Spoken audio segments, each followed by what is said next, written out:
Today's our last session. Right. So the summer class is already. We can go ahead and sign up for that. Okay. That is correct. Yes. I gotta remember to do that. May 30th, it'll start. Okay.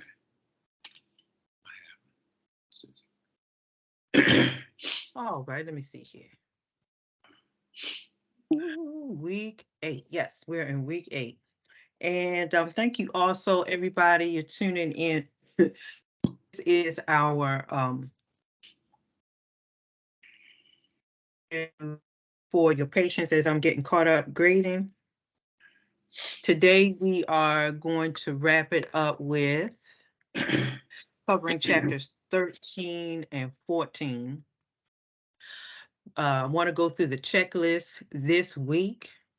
Please make sure you look over your week 8 discussion. You'll have the final exam, which was the quiz I was going to give y'all. Okay, so you can use your textbook and then come down here to the final research paper. So let's talk about those. This week of, excuse me, April 24th. So everybody's going to come down here and we're going to talk about the purpose of the Crusades. You can see that chapter on war and peace. What were the purpose of the Crusades? And you're going to tell us if they were beneficial. To help you out, you can look at the video from last week. We started talking about Crusades, first, second Crusade, and the purpose of them. It was Christians trying to go back and conquer. So I'm giving some of the answers: conquer land, and that land, Jerusalem. And what we have here is we also got to remember, although we're studying Christian history, Christianity wasn't the only religion on the planet. Other religions were rolling and going strong, such as Islam. And Islam was moving into their territory. When we say territory, land, and they believed that this land was theirs and they want to go back and get it. So your week 8 discussion will deal with crusades. So make sure you get that done. Also going back to week 8, sorry about that. Go back to week 8, right here where it says final. The final is really your last quiz, and I'm not going to click on it because it's going to start, but it is not very long at all. I want you to finish that. It would have been your quiz 3, okay? And your final due on the 5th, as well as the research paper. Let's talk about research paper. Excuse me. All right. Now, for your history, your church history research paper is not going to be on a person per se, but it's going to be on a topic. Your textbook is full of so many things. And like I said, when we first got started, I just feel bad because we just can't get through everything in this book. And I love how this book just gives us just enough, but there may have been certain events, many events that you were curious about, or topics that you were curious about that we touched on, but just did not have the chance to get in there and really do a deep dive.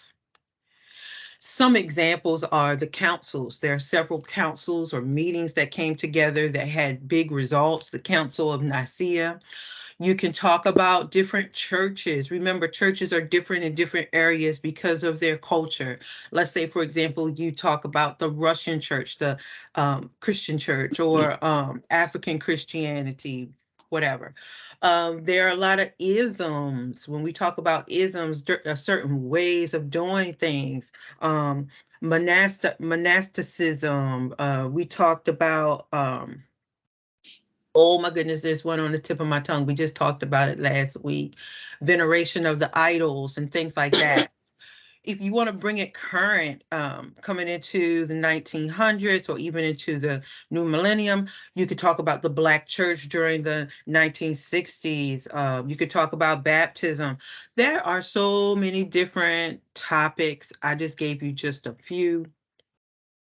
Oh, and you know what? This is a kind of historical thing. I was watching the news this morning, and the Pope, the Roman Catholic Pope, is making some changes for women. He's not ordaining them to be priests, but I think they can vote in something now.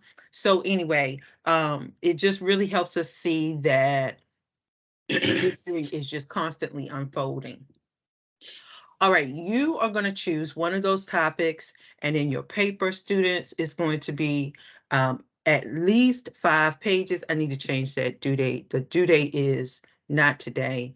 The due date is the 5th, but it's going to be 5 pages. Make sure you have at least 3 sources there, okay? And make sure that you have a clear introduction, you have body to your assignment, and a conclusion. Let me close this. All right. Can't believe we are wrapping up. And just an announcement too for our students who are here and our students who are watching the video. If you would like to, if you're going to continue with the religious studies certificate, we have an introduction to preaching course. Will be online as well, and that is going to start May 30th. Hold on, everybody. Let me pull up this lesson. Well, thank you, Mr. James, for hanging with me. Oh, sure. You didn't leave me alone today. And we are going to, for my students who are watching the video, you can pause this and go and get your textbook. We're going to come from chapters. Can't see it, can we? 13. Yeah, let me cut. 13 and 14. All right.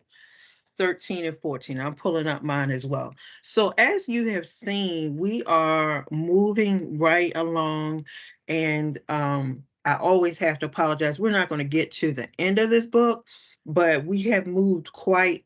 Oh,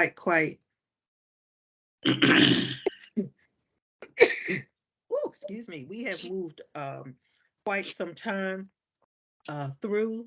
And if you would like to just continue to thumb through this book, I mean, even as we get through the chapters of 13 and 14, we start talking about the African American churches, should I say, in chapter 18. In chapter 18, also, we talk about how churches started to develop in the American colonies. So I just hated there's so much that we just didn't get to. Excuse me. All right, y'all, here we go. Chapter 13. All right, so now we're going to keep moving. So last week, we were chatting about the Crusades, and remember the whole point of that was we have Christianity moving into Northern Europe. Remember, we were talking last week, and I think sometimes with us being over here in the United States, we sometimes don't really pay a lot of attention to what's going on and how things moved in other cultures. For example, Christianity didn't just jump over the waters and come to North America, but we saw Christianity move from that Roman area into Northern Africa, moving northern into Europe. We talked about Germany and the Yugoslavia, Czechoslovakia. We talked about that, and what was that, West, and then moving east into Asia. The chapters, I want to say it's chapter 16 or so, also talks about it moving into India. One of the things we chatted about, I think it was last week or week before, as the Christian missionaries moved into Asian countries, like China, the challenge was language.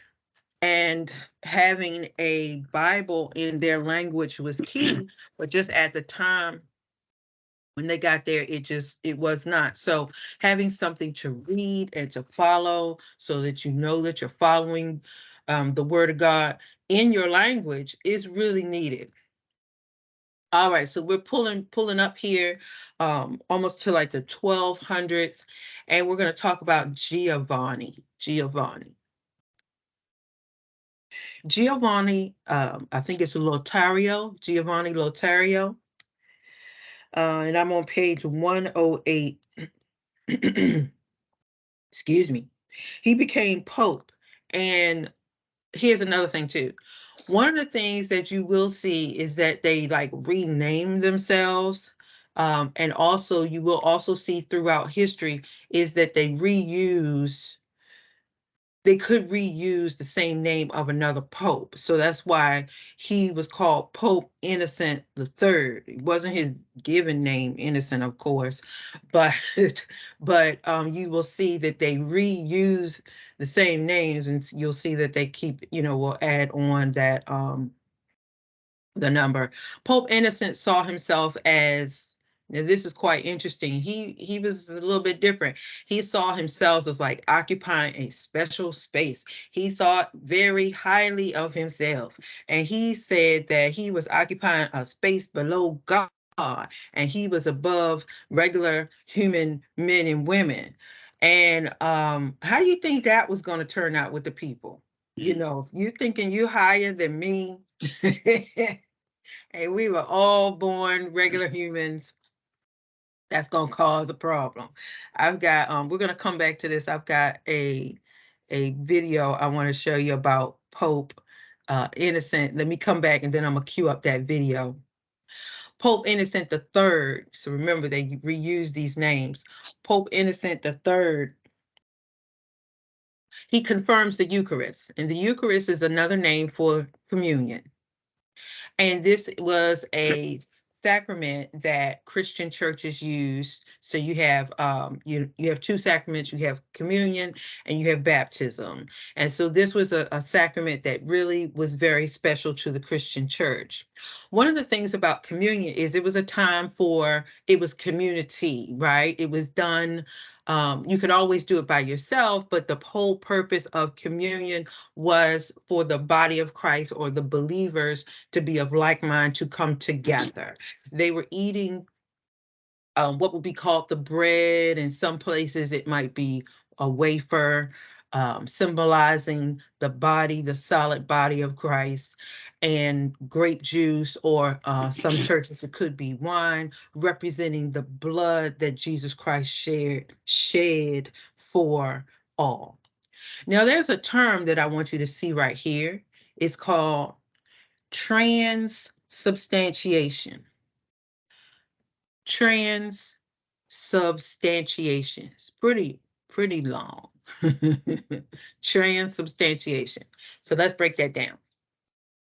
This is used or thought of more so in the Roman Catholic Church. And, even as we move through, we haven't moved up to the Protestant Reformation yet, but you'll see this is meant as the conversion of the substance. So the juice and the blood, those are the substance of the Eucharist elements.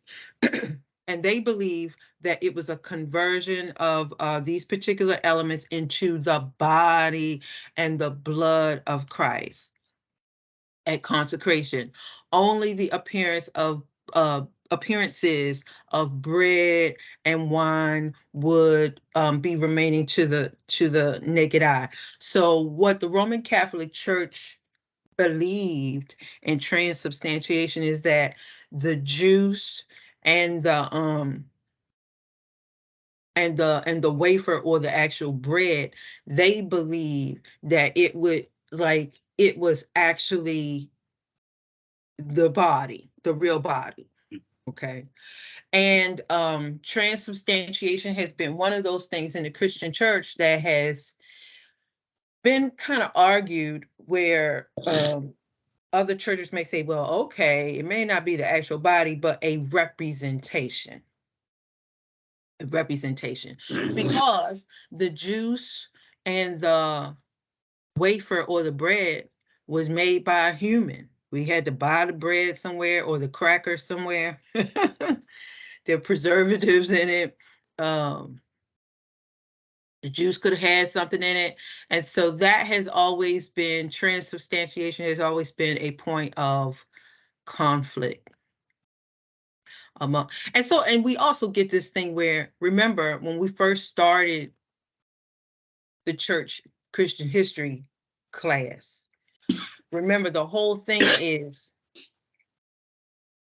what I want to say, I don't always want to say conflict, but like certain groups, that's how we got certain groups or certain denominations, or we have this splitting from Roman Catholic to Protestant, because certain groups believe that, yeah, this is what it is. And another group may believe something different, although worshiping the same God. All right, let's get down here to the Crusades. Now we have a fourth crusade. Last week, I believe we talked about first, second, and third crusade, and I mean, it just keeps going. The previous crusades failed to take a hold of what they were trying to get, Jerusalem. Because who's there or who's taking over? Islam. And I think we shared last week, even to this day, and when I say to this day, 2023, it is still a hotbed of violence there. They're just, I haven't been, have you been to Jerusalem, Mr. James? No. No, I have not. No, I haven't either. Okay. But I know some friends who have traveled there, and you still have to be very careful, even though this is a wonderful place to go. It is not necessarily like somebody's vacation destination, because sometimes it can be dangerous. And there are, of course, certain places that the vacation people and the tourist people will take you, because those are safer rather than, going to other places in the area that are still experiencing conflict.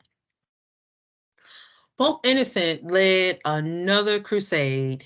Here we go again, right? In 1202. He wants to do the same thing that the first, second, and third did not do. He wants to get back Egypt, which is Northern Africa, North Africa, and the Holy Lands. Here we go again. But his army, or the army, was soon sidetracked or deflected from their purpose. And it just seems like these crusades keep happening, but they are, but they are not successful. Okay, we're going to go to our two videos real quick. Then we have another crusade. I think I mentioned this last week. We have a children's crusade of 1212. Now, just imagine, you got a bunch of children not properly supervised, trying to march themselves to Jerusalem. And we know that even in modern day times, children need supervision. They need food, right? They need their clothes washed. They need their nose wiped and all of that good stuff. But this was a total disaster. I'm going to stop sharing. Let's go back to our videos, and I want to share, let's go backwards, and we're going to share the video of the Crusade for Children, the Children's Crusade, should I say? All right.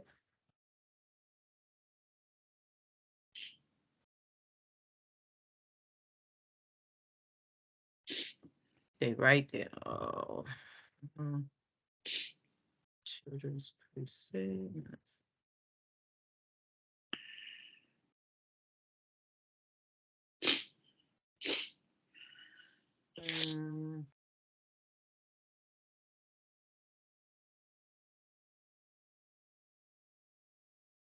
And it's interesting also when you look up the Children's Crusade, there was, hold on.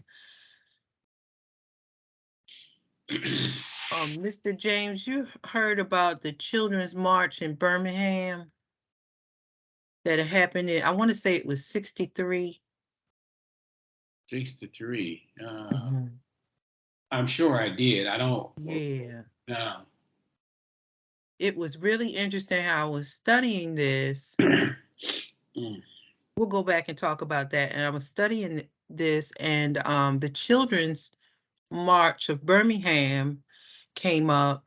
And of course, the children during that time, they weren't trying to get land back, but these children left their schools to march for civil rights. And it was interesting that not quite sure how successful it was, because of course children needed to be watched and they didn't want them to be hurt, especially in the area of Birmingham. Okay, the Children's Crusade. Let me see if you can hear this.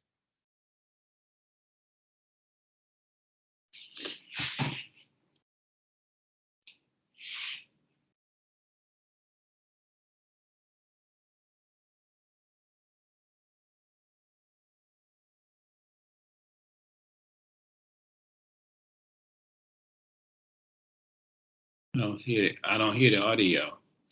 Is it? Oh, I'm sorry. Okay, let me do it again. Sorry about that. Let me share. Okay, okay. Sorry about that. I didn't share it. Here we go. Let's try it again. I think a lot of people in their classes in school are taught about it.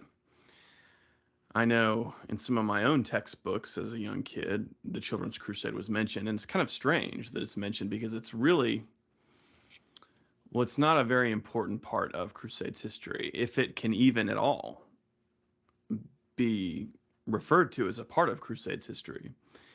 It's more of a product of, well, it's more of a lesson in medieval psychology, I think, than anything. I'm going to explain. When people think about the Children's Crusade, I think a couple of things come to mind. And what I mean is when people who really don't know much about the Crusades at all, just kind of reflecting on the general vibes people get about the Crusades, what they normally seem to think is, one, the Children's Crusade kind of is an example of insanity. You know, an army of children goes off to try to conquer the Holy Land. Yeah, I'm going to pause it a little bit. This is not the video I wanted, but on the bottom of page 113, it really just gets us on the bottom of 113 in the little box where it says the Final Crusades. Right. The author in that video is like, this is just really insane. How are you going to have, so it was spontaneous Children's Crusade of 1212 involved thousands of poor children and peasants marching to Jerusalem. The ragged group dissolved at Genoa, with many participants returning home at the urging of the Pope. There is not not sure.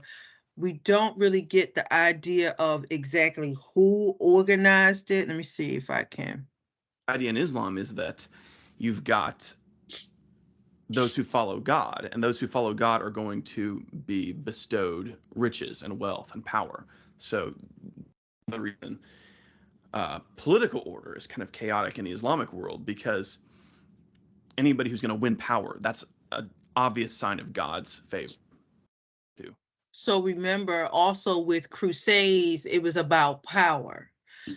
When they're moving into a particular territory, that's great, but that territory says we have power, and if they can rule that particular land, that means we have access to resources, right? Power means money. Let me go back to my other video on Giovanni. Let me see if I could pull that.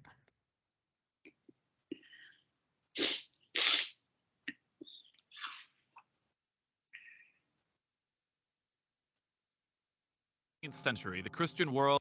Okay, I'm coming back to you. Now, let me come back. Let me come back and share about Giovanni. I added that sound in there. Let me know when you can hear it.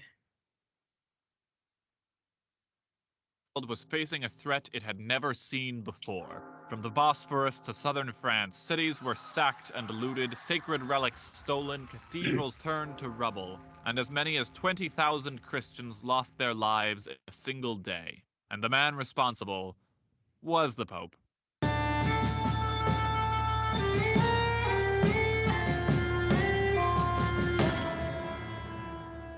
Innocent is a man with a plan to expand that began with a span of land in Germanic hands. The Hohenstaufen family of Holy Roman Emperors has been trying to make their secular Germanic kingdom at least slightly Roman by laying claim to Rome, but Innocent isn't having it. In an effort to stop them from going full Habsburg, he takes the young, recently orphaned Frederick Hohenstaufen, cuts off Sicily from the Holy Roman Empire, gives it to Freddie, and tells the HRE find somebody new. So the HRE holds an election. England supports a chap named Otto. The Pope also supports Otto and excommunicates anyone who doesn't, because Prince Philip the alternative is a Hohenstaufen, and nobody likes Hohenstaufens. Except for the French king, also named Philip, who declares, "Come hell or high water, Philip, stick together. Bite me, England." So now the entire kingdom of France is excommunicated, I guess. But even with God ostensibly against them, Philip prevailed, until some rando conveniently murdered Philip Hohenstaufen in his sleep. In the end, it didn't make much difference, because someone feeds Otto after midnight, he marches on Rome, and tries to take over Sicily. So the Pope has no choice but to pull Frederick out of his back pocket, make an awkward alliance with France, and declare war on Otto and England. I don't know about you, but I'm getting flashbacks to the League of Cambrai. Thankfully, this war only lasts long enough for one papal flip-flop, and Frederick takes the reins of the HRE. And to avoid this sort of thing happening again, Innocent lays down some rules where the Pope gets final say over who gets to be in charge. Continuing with the theme of attacking people you previously defended, Pope Questionable wants another crusade, since the last one was a bit of a flop. Not just that, but he taxes all of Western Europe, but mostly France, to fund the endeavor. I'm not just calling on this. So let me I'm going to organize. let me go down. So Innocent is like, look, I want to do another crusade. We don't have the money, but I'm going to get the money from other countries. Fourth Crusade. Can't not talk about the biggest bumble of the Middle Ages. So now, And it doesn't work. it went like this. Egypt had taken Jerusalem, so France and the HRE are gonna go beat up Egypt. But they need boats. Venice has boats. Venice has boats for days. But the Crusaders ordered way too many boats, and now they can't pay because not enough people showed up. Don't worry, says Venice. We'll give you our boats if you go beat up Zara. Whoa, we're Christian! God does not want this! Ego Wolo. Dandolo Volt! And they ransack the entire city. Then, while they're spending winter on the rubble, a message comes from Constantinople. Hey, banished prince here. Looks like you guys are strapped on cash. Come to Constantinople, put me in charge. I'll hook you up good, okay? So now they're looking for money. So Pope Innocent, remember, wanted to do this next crusade. That was the fourth. Let me just pause right here because we don't need to get through the whole thing. But we don't have money. And remember, as we were talking about Pope, so Fourth Crusade, that is page 110. Remember, Innocent kind of had this thing where he can do what he wanted to do, what he thought he could do, because of how he thought that he was above people, but a little bit under God. And so you have that, I'm not quite sure. Well, I would say, in my opinion, Innocent wasn't the best leader for them at the time. So remember, Innocent's crusade, his fourth crusade, or the fourth crusade, should I say, did not necessarily work because they're burden strapped for money. Okay, let me go back here. Okay, we did the children. Okay, now let me come back and we're going to talk about the Inquisition. Let me share.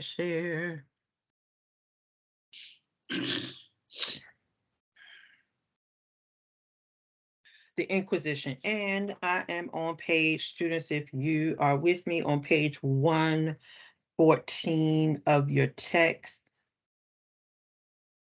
We keep coming up to this word, and I think we had it a while back, heresy. A lot of the groups are practicing what we call heresy, which is any type of teaching that is against what was located in the Bible. So they're teaching something and they're saying that it's Christian, but it's totally opposite of what was written in the Bible. So we've got issues going on. This was a dedicated group called the Tribunal. Was known for this Inquisition. This Inquisition was led by Pope Gregory. And so they brought these people. If you see the picture on the right-hand side, let me move my thing here. If you see the picture on the right-hand side, the Inquisition was, it was meant to torture people. And if you look at the top of page 114, suspects were invited to voluntarily confess. Those who did not were subject to examination with the testimony of 2 witnesses, considered sufficient for conviction. The use of torture was permitted by the Pope. And look at this. I'm on page 114 in the green box.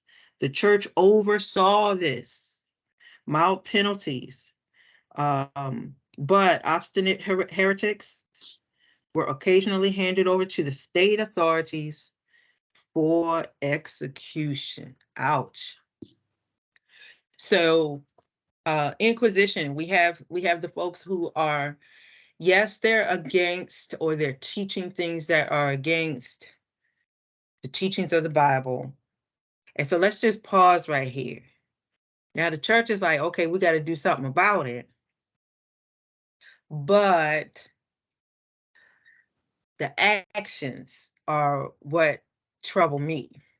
So the actions, or the way that they're going about it, is I'm not quite sure if it was the best way to torture them, or Lord help, or to totally execute them when the people say, well, no, this is what I'm going to believe. What do you think about that, Mr. James? You think it was harsh? I'm sure it was, yeah. But you know,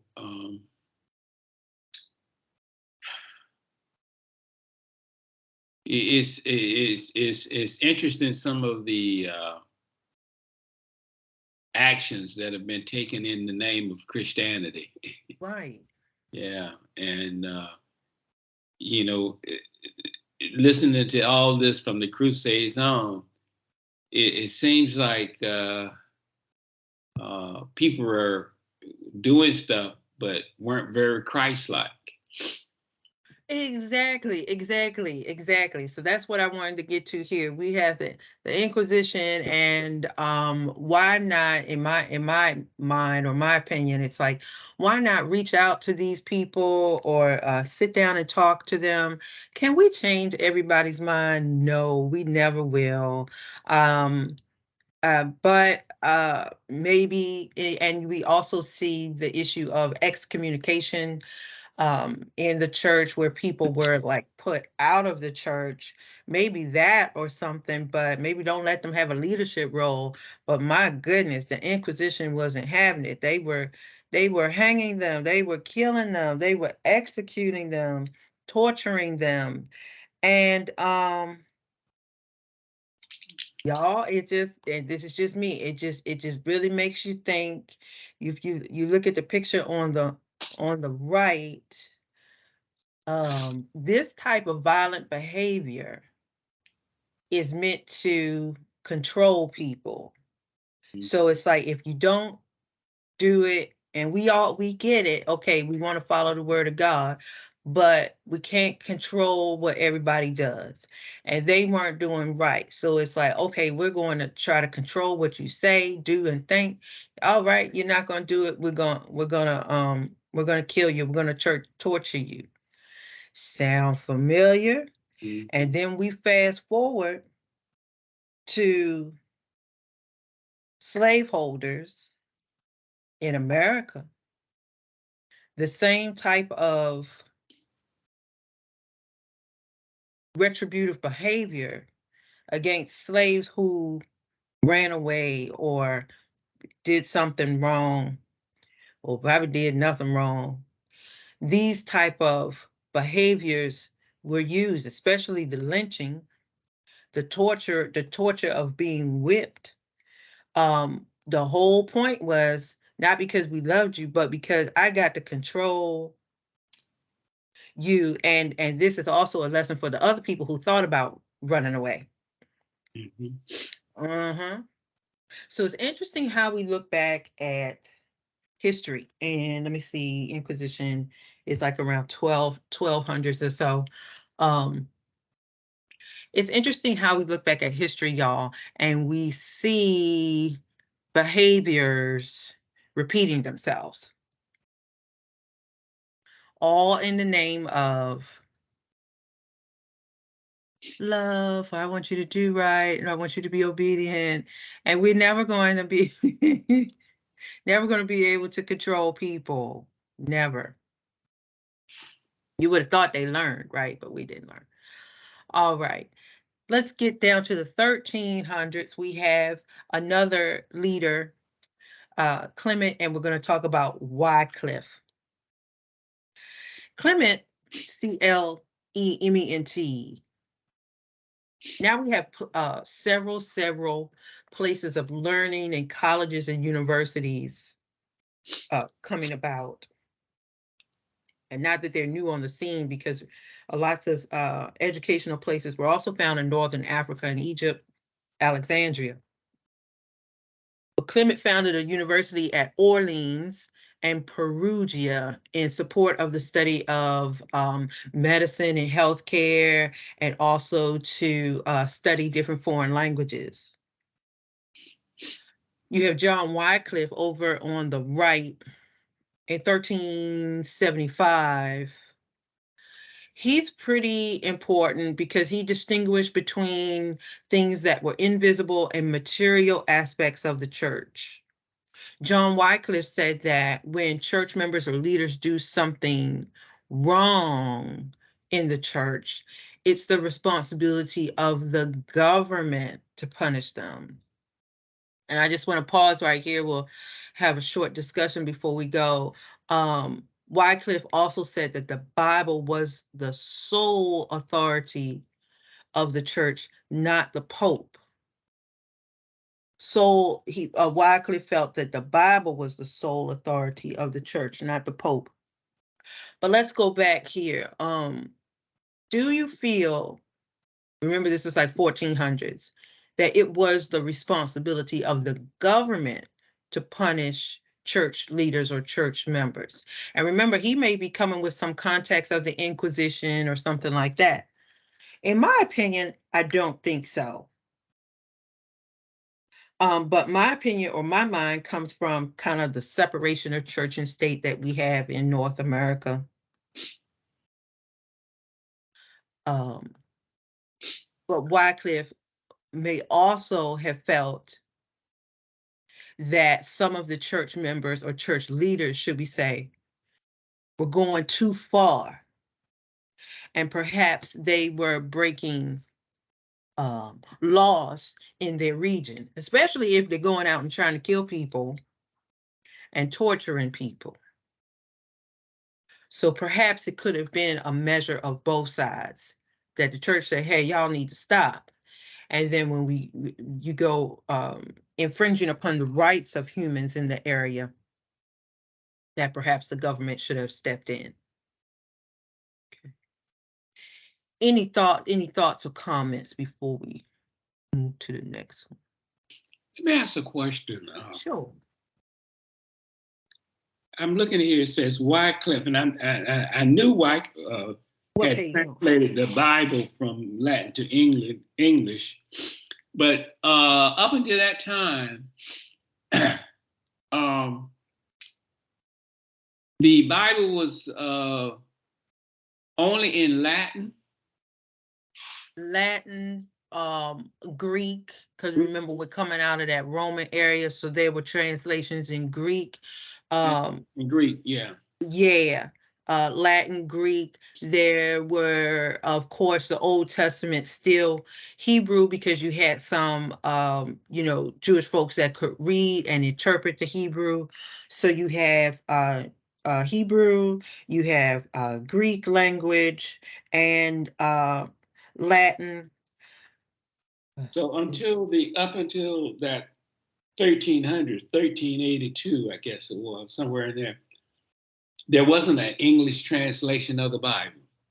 Not yet, until I want to say the 1500. Let me see here. But why Because did when it says in 1300s? Oh, what page you on? 125. 25. Okay, 25. Okay, Wycliffe. Yes, okay, here we go.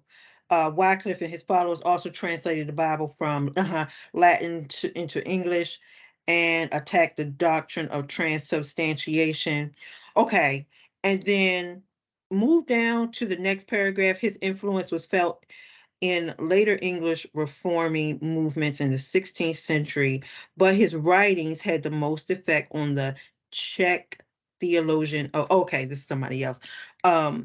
So he translates it, but let me go back here to That's interesting. King James. No, King James was 1611, 1600s. 16, yeah, completed. It was completed in 1611. It began translation about 1525 here that I'm reading. Now, remember, okay, wait a minute, King James, and it's an authorized version. Okay, so King James had it authorized for is an early modern English translation of the Christian Bible for the Church of England. And it was officially published in 1611. Well, that's interesting how they started the translation, looks like in 1525. And we know this takes some time. They didn't have computers and things. But Wycliffe, so let's go back to Wycliffe here. John Wycliffe. We're gonna go to translation. Oh, I've got a PDF. Okay, yeah, Wycliffe. So I'm looking it up too. It was illegal to translate the Bible into local languages. John Wycliffe was an Oxford professor who believed that the teachings of the Bible were more important than the earthly clergy and the Pope. Wycliffe translated the Bible into English as he believed everyone should be able to understand it directly. So this is, yeah, I'll show you around 14, so around 1400. So yeah, so that's a good point.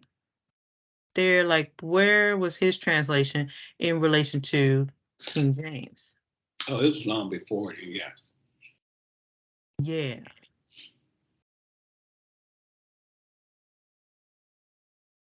I want to know, did he do the whole thing? Yes. Yeah, look like he did the whole thing. Here's a picture. Let me show you a picture of it.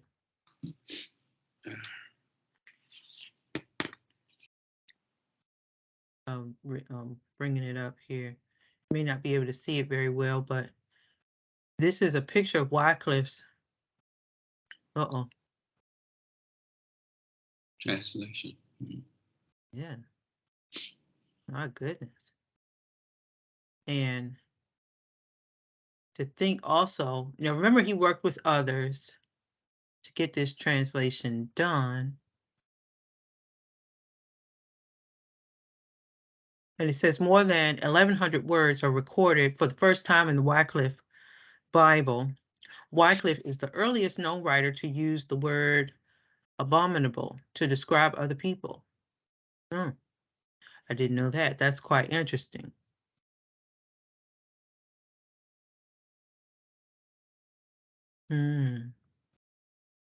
Very good, very good.